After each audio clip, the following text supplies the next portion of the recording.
Hi, so good morning. Thank you for joining me today. And I realize now that it is Good Friday. So we're so happy that you would at least take a little portion of your time today. I promise to be as brief and quick to the point and answer questions if there are any questions and kind of get us going here through the process of what's going on in today's world, which is an ever changing event based on the press conferences that are held each day and activities in our communities. So hopefully you are safe and sound and socially distancing yourself, watching from the comfort of your home or private office or any other place on your phone, in your car, whatever is the need at this point. Again, thank you for joining us. And the purpose today is to, first of all, talk with you about being a home buyer in today's market. So my name is Tammy Murphy. I am a realtor. I've been a realtor now for over 20 years. Unbelievably, that time flies. I'm also a broker, owner of a brokerage, which means I have a real estate company and agents that work with me. And we are out here trying to assist our clients and prospective clients in the communities that we live and work in and obviously serve as well. If you're hearing a lot about real estate and how it impacts the communities in this environment, we are considered an essential service, and that is because we are really involved with every aspect our communities have to offer. We bring people to those communities, we serve our communities. A lot of times we volunteer in those communities. And so realtors are really an integral part of making your communities success. So moving on, and if you are watching this, you have questions or are thinking about being a buyer and or are already active and in the market. So with that being said, we would start at the beginning and say the first thing you would want to do is hire a professional to work with. Of course, there are a lot of tools and a lot of information out there on the website that you can certainly take advantage of and do your own investigating and watching. And then when you feel the time is right, you could certainly engage the services of a realtor at that time. And a lot of people see for sale by owners or why would I hire a realtor? And those may be questions that come along at some point if you feel like you're experienced and you really know what's going on, or as a for sale by owner, when it's a hot market like it has been here, you think, well, all I have to do is put a sign in the yard.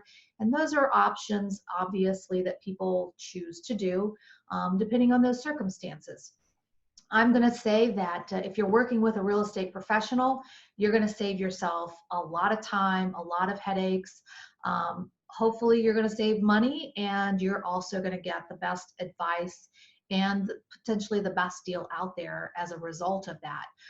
So again, as a realtor, we're very connected with the communities. We know our markets, we know our inventory, we also know the process, and we can work the process as a non-emotionally attached person. We help you to make sure that we're meeting those needs that you've expressed with us and not looking at something from I fell in love with it and I got to have it. And maybe you cost yourself some money as a result of that. So when you are talking with those agents, you will, of course, want to have a good connection, because you want to be able to communicate with that person, with me, and tell us what your needs are. What do you really need out of a home? What do you want? It would be nice to have, are always good to have on your list as well. And then those things that are definite deal killers, like if it doesn't have a basement, then I don't want to look at it. So those are criteria that we work with on building what your needs, wants, and desires are at that point. And as your realtor, we would want to have a clear understanding of that, so that we are, one, making those appointments for the properties that fit those needs and criteria, and two, making sure that you're getting all of the potential prospective properties to look at and consider. If you are driven by price, then that's going to be one direction that we would look. And if you're driven by the features, that's certainly another. or if you're driven by the location. Those are all things that you have to basically tell us, because we can't just say, oh, well, you need to move here, or hey, you need to move there. That's not an allowed process that we can do. We can't tell you where you need to live. You have to tell us where you want to live and what your needs are in that respect. So we should have a very good understanding of what your price range is, the type of house that you want, and all of that should happen really before you get in there and do any of those showings. Now, it might take you a little bit to figure out, yeah, I like that, no, I don't like that, and that's acceptable. But we typically will want to meet with you, discuss with you, and have some idea before we even start out showing the properties. Now, if you've done your due diligence in advance and you've done a lot of research online, or you have family that live in an area or friends that live in a community, and you say, hey, no, I know this is the place for me, yes, we're going to run out there and we're going to show you the properties, and then we'll talk about what is it that you like or don't like, and we can start building that list from there. But generally, if you come to us with a list and you know what you want, what you need, and the price point that you want to stay in, those are all great starting points. Talking about that price point, if you have not talked with a lender, then we're going to ask that question and want to make sure, especially when it's a hot market as we've had, we want to make sure that you're pre-qualified, pre-approved, and that we've got that connection already started with the lender. That doesn't necessarily tie you in, say that you're locked in with that lender, nor does it lock you in with that realtor at that point, just to say, maybe you're just getting a start and feeling people out to see, is this a person I can talk with? Is this somebody who responds to my needs? Do they answer when I call, or do they call me back, or do they send me emails? You want somebody who's going to be actively working for you. And if you can't get a hold of them consistently, or it's a delay, these are things that can certainly cause you some issues and should be red flags. Just like on our part, we want to make sure we can communicate with you, and that communication is happening in both ways. And if it doesn't, then you kind of move down the list of priorities, because if you're not answering or responding, then obviously we feel like, okay, we have to serve our time where it's going to be better responded to, as you should also expect that. So I like to tell people it's okay to not hire the first realtor you talk with, but it is definitely something that you want to do with your realtor, with your lender, is make sure you've got good communication. All right, moving on down the list. Now, we've talked about those things that you like and want, and those things that you need. We've talked about your price point. We've talked about the areas or locations. You've gotten pre-approved with a lender. We're ready to get out there. We're going to start looking. Now, today, in today's market, with the COVID-19 going on, of course, that home buying and looking is done a little differently. So there are extra precautions that we are taking. We don't want to put you or anyone else at risk for being exposed to this disease, this virus that is going around. So some restrictions may be out there as a result of that. You're not seeing open houses. You're not having the free reign of being able to just schedule appointments and go in and do those types of things. We're having to take extra time in order to set those up. There's typically questions that people want to know.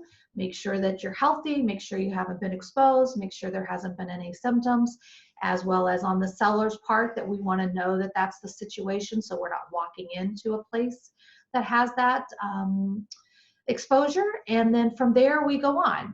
So when it's not COVID-19, yes, we're out there, we're showing properties, we're getting these things lined up, and we're moving as rapidly as you need us to do, or taking the time that you need for us to do, because everybody has a different pace. And what we want to do is make sure that we're looking at those homes that fit your needs. Again, not just out HGV TV shopping. We want to make sure that the house fits your needs. So if you tell me, hey, I don't want to deal with stairs, I want everything on a ranch level, then it's not likely that we're going to look at a two-story home. And things do change. So we've had that situation come up. Invariably, a buyer will have a very specific list. These are what I'm looking for. This is what I want. And then we go out in the market, and suddenly somebody else is there And I'm sorry, we got somebody else coming in on the screen. Rob, are you there? Are you on mute? You're probably on mute down in your lower left corner. Nope. Now you're off. Now you are definitely muted. Rob, are you there? Can't hear you, Rob. So where were we? We were talking about the opportunity to get out there, and that invariably ideas will change. Your needs may change, or you see something in person in a house and you realize that, hey, this is something that I actually do like. Maybe I could live like this or live with that. And then we will tweak that list of priorities or criteria that you have and go from there. So as we move through that process and you found a house, now you say, hey, I really like this one. What do I do next? And that next step of the process is to discuss potentially making an offer. And again, obviously we want to give you the best results of the properties that are available, that meet your criteria, that are in that price point, and know that if we find the right one, you're going to be ready to buy, and we're going to be ready to make that happen for you. So when we talk about making an offer, the contract has some standard language in there that is given for protection of both buyer and seller.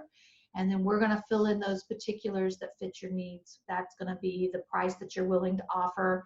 And then any of those terms that you're asking for. There's Rob. He's coming on. How you doing, Rob? You're still on mute. He's just I'm still trying to figure all this stuff out, but I'm here. There you go. I'll let you know that this is being recorded. So we appreciate you coming online. You got your Jagelski Strong going on there.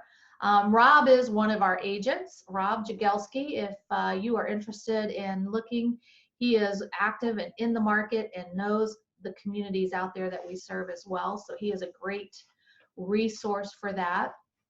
And we appreciate him coming on. So we are talking about making offers, and when we get to that point, we've done some house searching and working with the client as a buyer, and now they've found one they think they're ready to make an offer on. So we're talking about what's involved with that, Rob. At some point, if you feel you want to chime in, you certainly can do so, or if you have questions.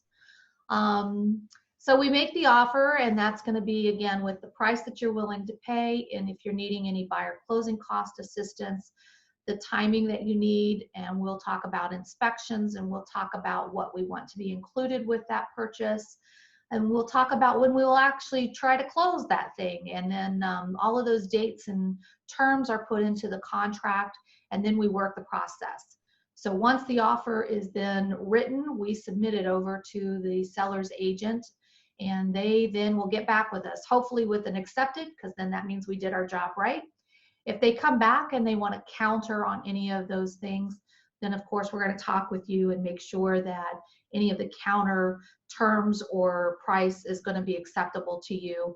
If you accept it, then we move on. So once we say we're in an accepted contract status, that's when the clock starts ticking. And so this is, again, one of those times where your communication becomes very time sensitive, as our communication with you is time sensitive, because we have a deadline. We have dates that are now built into that contract that mean we have certain things that we have to do at certain times. So the first thing we're going to talk about is earnest money. And earnest money is something that typically is given as a part of that contract from the buyer to represent your good faith.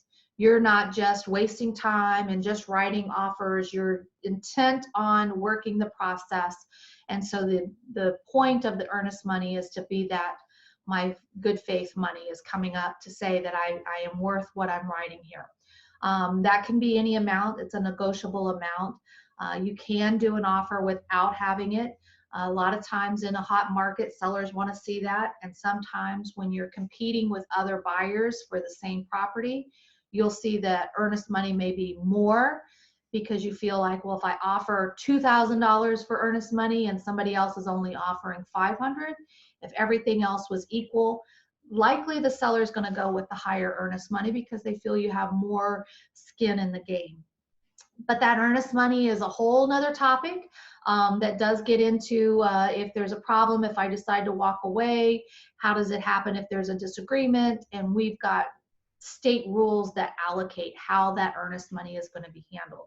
So it's not to scare you or to put you off, but it is just to let you know that there's a little bit more involved with there. We actually have a specific document to spell all of that out so that you know. The main idea is that you put the money up, you work through the process, and the money gets returned to you. Sometimes lenders will have you put that money in as part of your money for the purchase, but we, as the buyer's agent, our office returns it to you as the buyer, and then if the lender has requirements, that's on them. Moving to the home inspection side of things, and the home inspection is the really come in, kick the tires, have a professional who's going to give you an idea of what is the condition of the property. And we want to focus mainly on the safety, structure, and habitability of things, because these are the items that are typically more costly if there is an issue, and you certainly don't want to inherit someone else's problems.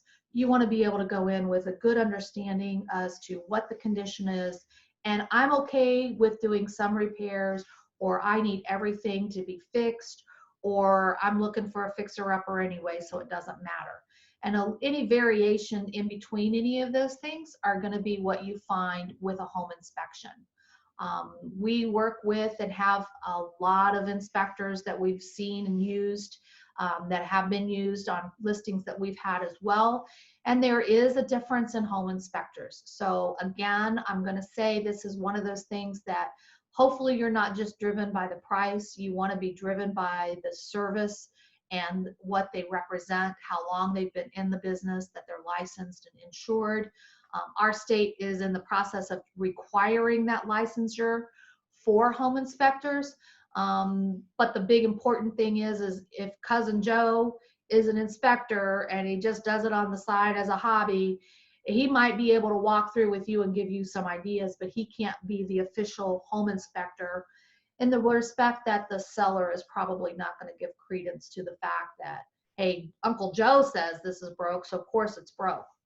They're going to want to have that third neutral party in order to say there's validity to what they're offering or suggesting to be recommended for repairs. All right, so you are now through the process. We get through, we've got the inspection request. We found a few things, nothing major, but we want to see if the seller will take care of those. So that post-inspection process, we will go through that. We'll review the report with you.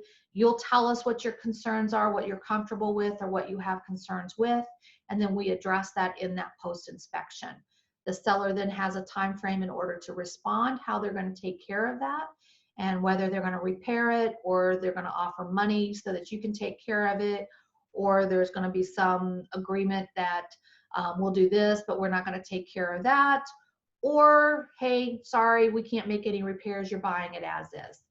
Any of those variations are typical of what we see in a post-inspection, and then you as the buyer get to respond to the seller. If you accept what the seller is saying that they're willing to do or what they're not willing to do, then you would sign off on that form and we move forward. And at that point, you're going to lock in with your lender. You've been communicating with them. You're working on your homeowner's insurance, getting a quote for that because you want to make sure there isn't any unknown variables there or unexpected cost. And you also want to talk with the lender very specific about those closing costs. How much money do I need? What's going to take?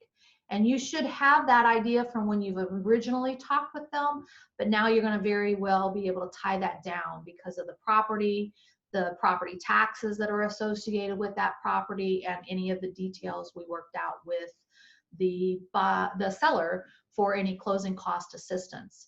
And at that point, we know that we want our clients to get the best deal. If you would find that perhaps the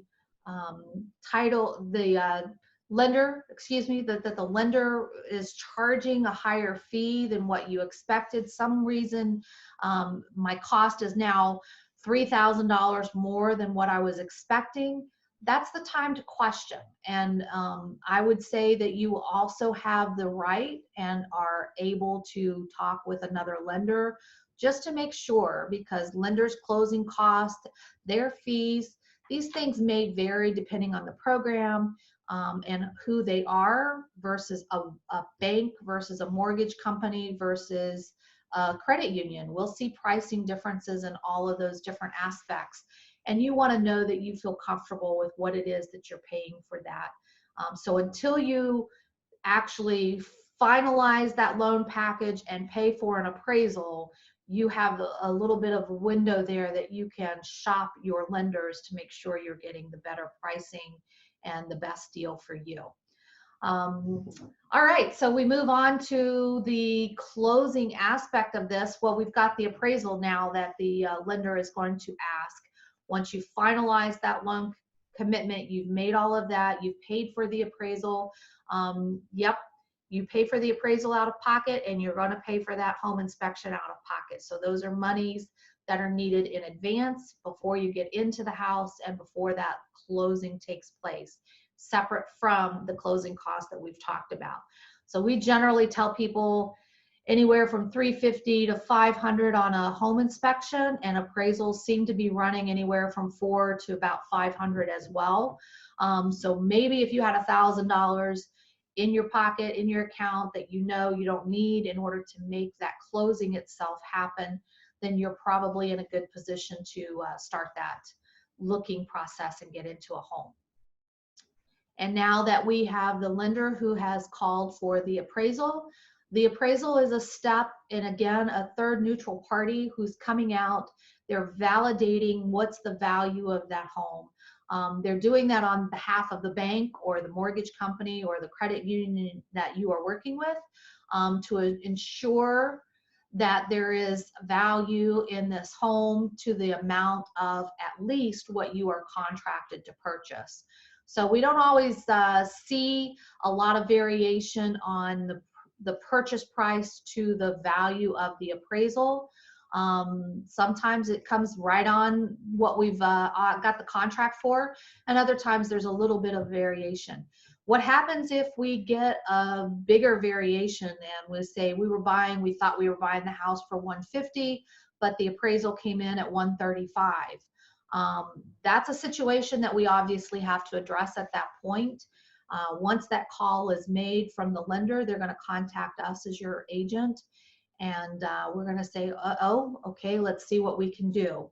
The idea is you wouldn't want or expect the buyer to make up the difference, to pay that extra $15,000 just because the appraisal was short. And likewise, we can't always make the assumption that the seller is going to accept $15,000 less, because they may have obligations, a mortgage or otherwise, that they need also to net a certain amount based off of that purchase price that we had agreed. So all parties come together and there's a discussion. It's not always pleasant, it's not always fun, but it is a negotiation at that point. We're going to work in our buyer's best interest to make sure you're not overpaying for a house. And the seller's agent is definitely going to make sure that they're not getting hurt in that process. There is the appraisal itself may be held to the property for a set time if you're buying FHA, or sometimes even unconventional, we've seen it, which means that the seller can't just say, well, I'll put it back on the market and sell it for this to somebody else.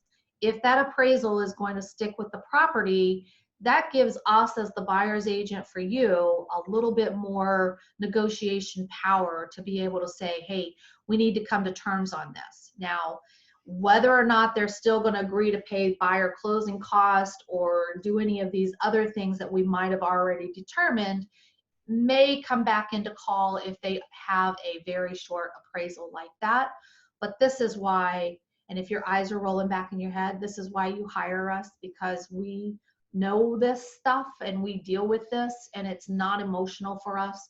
So we're able to work through this process to, again, try to get you the best deal. If the seller can't budge on it, then the deal is going to be dead, and it's going to be a hard thing to deal with. But we always know that it happens for a reason, and it's certainly better for you to come out of the deal at that point than to overpay or to feel that you've been taken advantage of. So we're going to talk with you very much at that point about what's your options and what can we do, how can we make this better. Um, and hopefully it just doesn't happen, which, you know, if we bought the house at the right price and in the right area, and we have the appraisal that comes through and says, yep, this is worth every penny you're buying it for, and then some perhaps, then we would go on to the closing table. And that closing is an important time, especially in this environment that we're seeing. You don't want to change jobs, you don't want to go out and open new credit cards or buy furniture or do anything like that that might jeopardize your ability to actually close on the property. After the closing, if you want to do any of those things, that's completely an option for you.